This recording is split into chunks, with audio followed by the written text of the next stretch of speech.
नमस्कार दोस्तों, मैं हूं जितेंद्र ठवर मलानी उर्फ टोनी। आप देख रहे हैं न्यूज़ टीवी।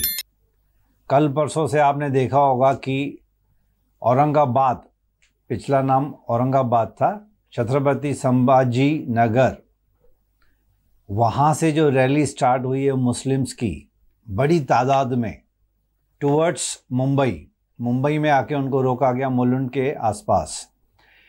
लेकिन 370 किलोमीटर रोड क्रॉस करके इतनी बड़ी रैली आज तक मेरे ख्याल से महाराष्ट्र में इतनी बड़ी मुस्लिम्स की रैली हमने पहले कभी नहीं देखी।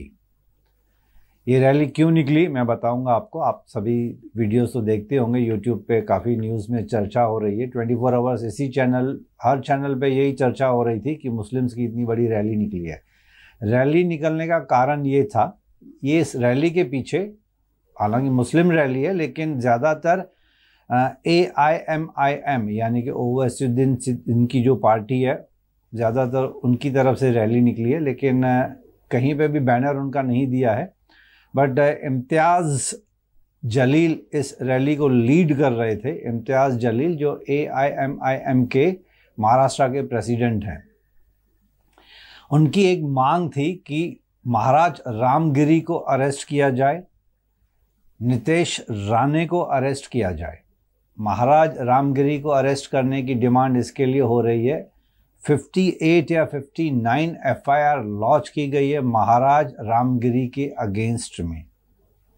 58 या 59 ये 2 या 3 दिनों में FIR लॉन्च की गई है पुलिस स्टेशंस में कि रामगिरी महाराज को अरेस्ट किया जाए। क्यों? क्योंकि रामगिरी महाराज ने, उनके ऊपर ये इल्ज़ाम लगाया गया है, एलिज्ड इल्ज़ाम है कि 2 या 3 दिन पहले उन्होंने नासिक में कहीं पे एक प्रवचन कर रहे थे, सत्संग कर रहे थे, उसमें इस्लाम धर्म के खिलाफ कुछ उन्होंने अपशब्द बोले हैं, कुछ डिरोगेटरी सेंटेंसेस यूज़ किए हैं इस्लाम धर्म के अगेंस्ट में और प्रोफेट मोहम्मद के अगेंस्ट में।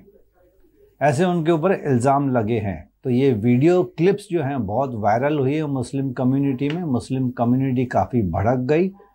उन्होंने अब ये डिमांड किया है, इस रैली को निकाला है अपनी यूनिटी दिखाने के लिए ऑब्वियसली। तो इम्तियाज़ जलील और AIMIM के जो लीडर्स हैं और मुस्लिम समाज ने अब ये डिमांड की है पुलिस से और महाराष्ट्र सरकार से कि इन दोनों को अरेस्ट किया जाए। महाराज रामगिरी जिन्होंने डिरोगेटरी सेंटेंस यूज़ किए हैं, अपशब्द यूज़ किए हैं, ऐसे उनके ऊपर इल्ज़ाम लगा हुआ है। और दूसरा, उसमें यह भी कहा जाता है कि आग में घी डालने का काम कर दिया नितेश राणे ने। ये मुस्लिम समाज का इल्ज़ाम है नितेश राणे के ऊपर कि उन्होंने इसको और भड़काया है। उन्होंने भी कुछ अपशब्द बोल दिए हैं मुस्लिम समाज के लिए। तो खैर, अब बात काफ़ी आगे बढ़ गई। इतनी बड़ी रैली को हैंडल करने के लिए पुलिस वालों को भी काफ़ी परेशानी हुई। तो मुलुंड में आके ये रैली को रोका गया है ताकि उसको मुंबई में एंट्री ना मिले।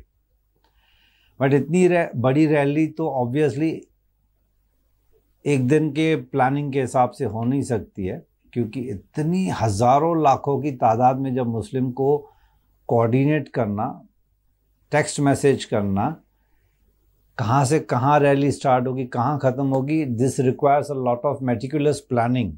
तो अपोजिशन वाले एंड ये जो अपनी रूलिंग पार्टी वाले हैं, इनका मानना है कि ये वेल प्लान्ड रैली है, इसको 1 दिन या 2 दिन में प्लानिंग नहीं की गई है।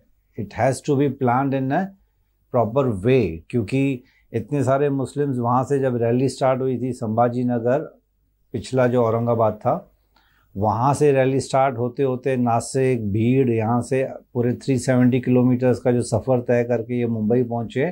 तो इसके बीच में बहुत सारी मुस्लिम्स गाड़ियाँ, बहुत सारे scooters, 2 wheelers, 4 wheelers, trucks, vans, tempos, सब जुड़ते गए।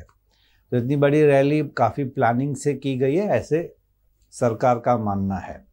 अब सरकार के यहाँ पे जो डिमांड की गई है कि इन दोनों को अरेस्ट किया जाए, हालांकि मेरे हिसाब से, मेरा तो पर्सनल व्यू है कि किसी भी समाज के खिलाफ बात करना कानूनन जुर्म है और मेरे ख्याल से करना भी नहीं चाहिए। क्यों? क्योंकि हिंदू, मुस्लिम, क्रिश्चियन, सिख, ईसाई, इनके बीच में जब दंगे फसाद होंगे तो किसी को नुकसान होता है वो है सिर्फ कॉमन आदमी को नुकसान होता है। पॉलिटिशियंस तो अपने घर पे बैठे हुए हैं, उनको तो कुछ नुकसान होगा नहीं। जान माल का जो नुकसान होता है, रास्ते में जो गरीब हैं उनको नुकसान होगा। बसेस जलाई जाएंगी, गवर्नमेंट की प्रॉपर्टीज़ को जलाया जाएगा, ऑफिसेस को जलाया जाएगा, दुकानें तोड़ी जाती हैं।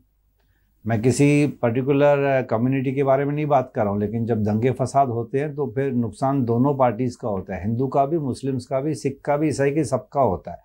गरीब लोगों का ज़्यादा होता है, मिडिल क्लास लोगों का ज़्यादा होता है। गाड़ियाँ जलाई जाती हैं, प्राइवेट कार्स जलाई जाती है, दुकानें जलाई जाती हैं। तो खैर मेरे ख्याल से ये जो थोड़े टाइम में अब महाराष्ट्र इलेक्शन आने वाली है, तो रूलिंग पार्टी एंड अपोजिशन वाले एक दूसरे के ऊपर इल्ज़ाम लगा रहे हैं। रूलिंग पार्टी का कहना है कि अपोजिशन वाले हिंदू मुस्लिम डिवाइड एंड रूल प्ले कर रहे हैं, एंड अपोजिशन वाले बोल रहे हैं कि रूलिंग पार्टी यानी कि बीजेपी एंड शिवसेना एकनाथ शिंदे की जो है महाराष्ट्र सरकार में, उनके ऊपर इल्ज़ाम लगाया जा रहा है कि आप मुस्लिम एंड हिंदुओं को डिवाइड करने की कोशिश कर रहे हो।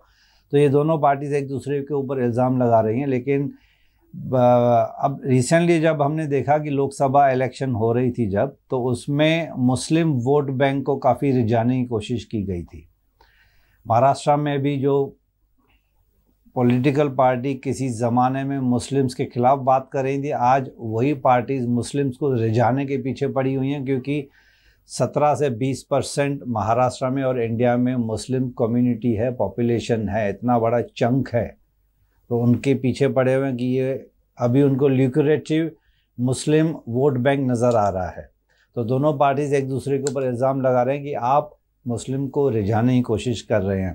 खैर दोस्तों, मेरे ख्याल से मुस्लिम हो या हिंदू या सिख या ईसाई हो, ये जो थ्योरेटिकल हम यूज़ करते हैं ना भाई भाई, ये सिर्फ बुक्स में नहीं होना चाहिए, प्रैक्टिकली भी होना चाहिए। हर एक धर्म की रक्षा करना, हर एक धर्म की रेस्पेक्ट करना हम सब लोगों का कॉन्स्टिट्यूशनल ड्यूटी बनती है। तो खैर अब देखेंगे, वेट एंड वॉच। अब फ़िलहाल तो काफ़ी गर्मा गर्मी लगी हुई है, वेट एंड वॉच करेंगे, प्रार्थना करेंगे कि कुछ दंगे फसाद ना हो, नुकसान ना हो, जान माल का किसी का भी नुकसान ना हो। वेट एंड वॉच वाली पॉलिसी है, गवर्नमेंट भी नहीं चाहेगी कि राइट्स हो जाएं, फिर से कम्युनल राइट्स हो जाएं। तो दोस्तों वेट एंड आप सभी से ये रिक्वेस्ट है कि ऐसे सोशल मीडिया पे मैसेजेस फॉरवर्ड ना करें जो कंट्रोवर्शियल लगते हैं, जिनसे आग और भड़केगी और ये डिवीज़न ज़्यादा हो जाएगा। तो अगर आप फॉरवर्ड कर रहे हैं कुछ भी सोशल मैसेजेस पे अपने वीडियोस, क्लिप्स या मैसेजेस, तो सोच समझ के कीजिए, ताकि ज़्यादा आग ना लगे, ज़्यादा लोग भड़के ना इसमें। Thanks for listening to me. Thanks for being with me.